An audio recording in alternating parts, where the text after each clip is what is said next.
میں چاہتا ہوں تھوڑی سی آپ کو تاریخ بتاؤں کہ اسلام ہندوستان میں کیسے آیا۔ سب سے پہلے محمد بن قاسم رحمۃ اللہ علیہ، انہوں نے 92 ہجری میں سندھ پر حملہ کیا جب راجہ داہر کے ڈاکوؤں نے مسلمانوں کا ایک قافلہ لوٹ لیا، بحری جہاز۔ تو اس کے بدلے میں مسلمانوں کی طرف سے لشکر کشی ہوئی اور محمد بن قاسم رحمۃ اللہ علیہ ملتان تک پہنچے۔ ان کے پاس 12,000 کا لشکر تھا، لیکن جب وہ ملتان پہنچے وہ لشکر 1 لاکھ ہو چکا تھا کہ مقامی لوگ فوج کے اخلاق اور محمد بن قاسم کی سیرت سے اتنے متاثر ہوئے، وہ جوک در جوک مسلمان ہوتے چلے گئے، اور ملتان جب پہنچے تو وہ 1 لاکھ میں تبدیل ہو چکے تھے۔ تو سب سے پہلے سرزمین ہند میں اسلام کی حکومت قائم ہوئی۔ ادھر ہندوستان کے ساحلی علاقوں پر تاجروں کی وجہ سے اسلام پھیل چکا تھا، لیکن باقاعدہ جو حکومت قائم ہوئی وہ سندھ میں ہوئی۔ اس کے بعد اللہ کے نیک بندے صوفیاء کرام آتے رہے اور دعوت دین دیتے رہے، اور ان کے ذریعے سے لوگوں میں اسلام کی بارے میں بیداری ہوئی اور انہوں نے قبول کرنا شروع کیا اپنی خوشی سے۔ اوپر جو ہندوستان ہے جس کو اتر پردیش کہتے ہیں، وہاں جو اسلام کی حکومت قائم ہوئی وہ شہاب الدین غوری رحمۃ اللہ علیہ نے حکومت کو قائم کیا۔ اس سے پہلے محمود غزنوی نے 17 حملے کیے، لیکن انہوں نے کوئی حکومت قائم نہیں کی، بلکہ بس فتح کر کے واپس چلے جاتے تھے۔ البتہ بھیرا تک، ملتان تک انہوں نے اپنی حکومت کو وسیع کیا، کہ اس وقت ملتان میں ایک کافر طبقہ تھا جو کہتا ہم مسلمان ہیں، قرامطہ، لیکن وہ بہت ہی گندے سفاک لوگ تھے، تو ان کو محمود غزنوی نے صاف کیا۔ پھر 1191 صدی میں ہندوستان کا سب سے بڑا حکمران پرتھوی راج تھا۔ ہندوستان میں راجے مہاراجے بہت سارے تھے، صرف 2 کی حکومت قائم ہوئی پورے ہندوستان پر، ایک جلال الدین اکبر اور ایک اورنگزیب عالمگیر۔ تو 1190 میں شہاب الدین غوری اور پرتھوی راج کی لڑائی ہوئی تراوڑی کے میدان میں، جس میں شہاب الدین غوری کو شکست ہوئی اور وہ زخمی ہو کر گر رہا تھا۔ پیچھے سے ایک ترک سپاہی نے اپنے گھوڑے سے چھلانگ لگائی اور ان کو یوں پکڑا اور گھوڑا لے کر وہ لشکر کو چیرتا ہوا نکل گیا، جان بچ گئی۔ اس کے بعد وہ سارا سال بستر پہ نہیں سویا، اور جو بھاگے تھے ان کو بڑی سزائیں دی اس نے۔ پھر 1191 میں وہ اپنا لشکر لے کر دوبارہ نکلا اور اسی میدان میں ٹھہرا جہاں پہلی جنگ ہوئی تھی۔ تو پرتھوی راج اس دوران تیاری کے بغیر مطمئن رہا کہ میں نے شکست دے دی ہے، میرا کوئی کیا بگاڑ سکتا ہے، تو وہ اس میں تھوڑی سستی آ گئی۔ جب لشکر آمنے سامنے ہوئے تو پرتھوی راج نے کہا تم چلے جاؤ ورنہ تمہارا یہی حال کروں گا جو پہلے کیا تھا۔ تو شہاب الدین غوری نے اپنا لشکر ہٹا لیا اتنی دور تک کہ وہ نظر آنا بند ہو گیا، اور پھر صبح سے پہلے اس نے اپنے لشکر کو حملے کا حکم دیا۔ اس وقت پرتھوی راج کا لشکر اپنی پوجا پاٹ میں تھا، تو انہوں نے حملہ کیا، تو اس میں پرتھوی راج قتل ہوا اور ان کو شکست ہوئی۔ اس کی عمر 42 سال تھی۔ تو پھر شہاب الدین غوری رحمہ اللہ تعالی اجمیر گئے، پھر دہلی گئے، وہاں اپنی پوری ایک ٹیم بنائی، اور قطب الدین ایبک ان کا غلام تھا۔ شہاب الدین غوری کی اولاد نہیں تھی، تو انہوں نے قطب الدین ایبک کو اپنا غلام بنایا ہوا تھا، تو انہوں نے اپنا پایا تخت لاہور بنایا، دہلی میں التمش تھا ان کا غلام، اس کو بٹھایا، اور ملتان میں ناصر الدین قباشہ تھا، اس کو بٹھایا۔ شہاب الدین غوری واپس افغانستان جا رہے تھے، راستے میں چکوال کے قریب رات میں وہاں کے مقامی لوگ گکھڑ تھے، انہوں نے حملہ کیا اور اس میں شہاب الدین غوری شہید ہو گئے۔ تو قطب الدین بھی کوئی زیادہ حکومت نہیں کر سکے، 4 سال حکومت کی اور ان کا انتقال ہو گیا۔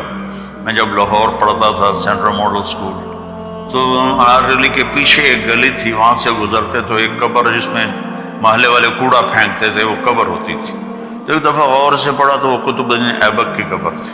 پھر ضیاء الحق مرحوم نے اسے وسیع کیا اور مکان خرید کے ڈھا کے بڑا اچھا خوبصورت ان کا مقبرہ بنایا۔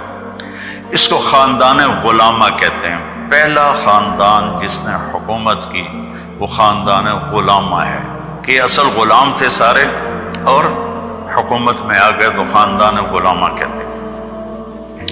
التمش اتنا نیک آدمی تھا، جب خواجہ قطب الدین بختیار کاکی کا انتقال ہوا تو انہوں نے وصیت کی میرا جنازہ وہ پڑھائے جس کی تہجد فوت نہ ہوئی ہو اور جس کی عصر کی سنتیں فوت نہ ہوئیں، میرا جنازہ وہ پڑھائے۔ تو سناٹا چھا گیا، میت سامنے اور کوئی نکلتا ہی نہیں، چونکہ عصر کی سنتیں تو غیر موقدہ ہیں، کوئی پڑھے نہ پڑھے۔ تو جب کوئی بھی نہیں نکلا تو پھر ایک آدمی منہ لپیٹے ہوئے روتا ہوا باہر نکلا کہ میرے پیر نے میرا راز فاش کر دیا۔ وہ سلطان التمش تھا جس نے جنازہ پڑھایا کہ میری نہ کبھی عصر کی سنتیں قضا ہوئی ہیں نہ تہجد قضا ہوئی ہے۔ ان کے پاس ایک دفعہ غلاموں کی ایک جماعت لائی گئی، تو انہوں نے 19 غلام سلیکٹ کیے اور 20واں چھوڑ دیا، اس کا قد بھی چھوٹا تھا اور شکل بھی اچھی نہیں تھی، باقی 19 اس نے خرید لی۔ تو وہ غلام جس کو انہوں نے رد کیا، اس نے کہا بادشاہ سلامت آپ نے یہ غلام کس لیے خریدے ہیں؟ کہنے لگے اپنے لیے۔ اگر مجھے اللہ کے لیے خرید لو۔ تو اس کو یہ جواب بڑا پسند آیا اور اس نے اس کو بھی خرید لیا۔ اس کا نام تھا غیاث الدین۔ تو جب یہ التمش کی سلطنت عرصہ چلی، اس میں اس کی ناصر الدین بہت نیک آدمی تھا، اور اس کی بیٹی رضیہ سلطانہ التونیہ سے شادی کر کے حکومت کی کوشش کی، لیکن قائم نہ ہو سکی۔ ترک سردار عورت کی حکمرانی پر سیخ پا ہو گئے، پھر وہ لڑائی میں بھاگ گئی، پھر قتل ہو گئی۔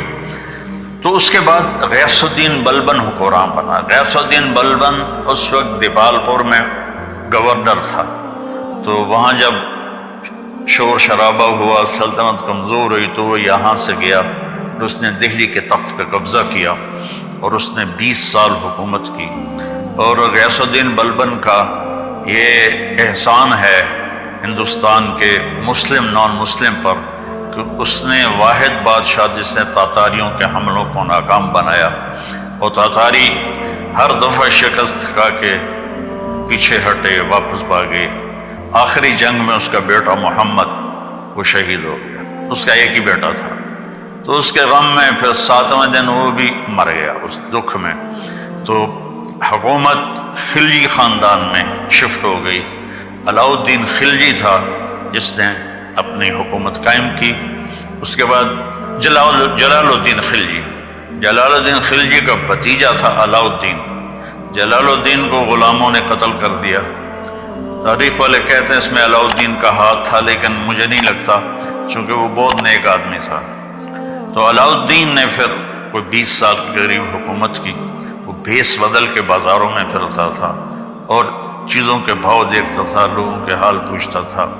تو خلجی خاندان جب ختم ہوا تو اس کے بعد آیا تغلق خاندان۔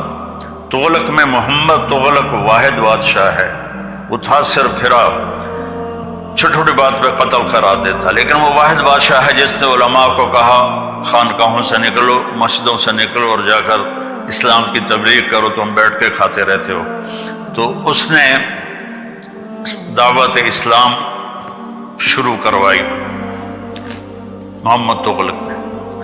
تو تغلق کے دور میں 1398 میں وہ بدماش تیمور آیا جو ادھر سے گلات کے راستے سے آیا، ملتان کو تباہ کیا۔ یہ میرا چھوٹا سا قصبہ تو لمبا ہے، اس کی اینٹ سے اینٹ بجا دی۔ پھر وہاں سے وہ بٹھنڈا کی طرف نکلا، اسے تباہ کیا۔ بٹھنڈا سے دہلی پہنچا، اسے تباہ و برباد کر دیا۔ وہ اس کی عادت تھی، وہ پہلے دن جب لشکر گھیرا ڈالتا تھا نا شہر کا تو سفید جھنڈا لہراتا تھا۔ اس کا مطلب تھا کہ ہم سے صلح کر لو، ہم صرف تمہارا مال لوٹیں گے، تمہیں کچھ نہیں کہیں گے۔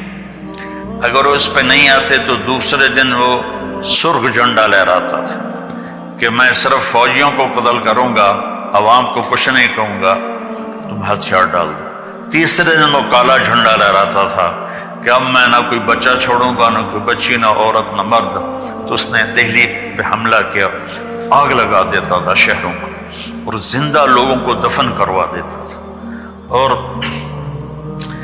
اپنے دشمنوں کو زندہ کڑا کے تیل میں ڈال کے اپنے سامنے جلا دیتا تھا، اور لوگوں کی کھال اتروا دیتا تھا۔